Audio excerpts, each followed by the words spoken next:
And on this Thursday, April 10th, 2025 edition of Newsmakers, Washington Governor Bob Ferguson has signed a bill that brings official state recognition to two Muslim holidays.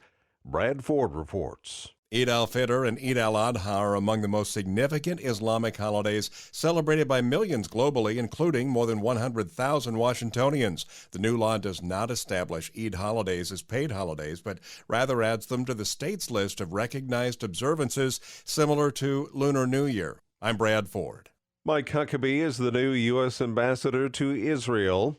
Jennifer King reports. The U.S. Senate has confirmed former Arkansas governor and one-time presidential candidate Mike Huckabee as President Donald Trump's ambassador to Israel. The yeas are 53, the nays are 46. The nomination is confirmed. The party line vote installs an evangelical Christian and strong supporter of Israel as ambassador just 2 days after Israeli Prime Minister Benjamin Netanyahu visited the White House. Huckabee has expressed support for Israel's right to annex the West Bank and opposition to a two-state solution, but told lawmakers during confirmation hearings he would carry out the president's priorities, not his own, as ambassador. Congratulations to Mike Huckabee. President Trump signed Huckabee's commission Wednesday afternoon. He's going to be fantastic. He's going to bring home the bacon, even though bacon isn't too big in Israel. Among the challenges facing the new diplomat are the effort to end the Israel-Hamas war in Gaza, the conflict with Hezbollah in Lebanon, and threats posed to Israel by Iran. Jennifer King, Washington.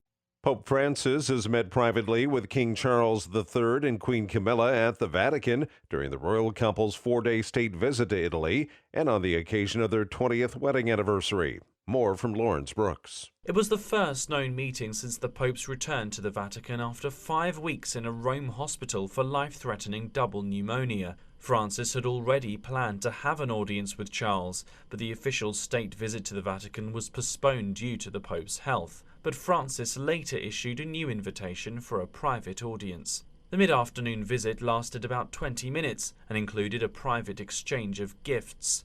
A Vatican statement said the Pope wished Charles and Camilla a happy anniversary, and the King and Queen wished the Pope a speedy recovery in return. The Vatican has said the Pope's reliance on supplemental oxygen is decreasing, and that he can spend short periods of time without nasal tubes. Discussions continue about a future visit by King Charles to the Vatican. I'm Lawrence Brooks.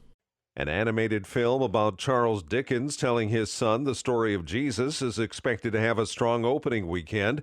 The King of Kings arrives in theaters this weekend, and the film is predicted to make $12 to $14 million. The film stars the voices of Pierce Brosnan, Uma Thurman, Mark Hamill, Ben Kingsley, and more.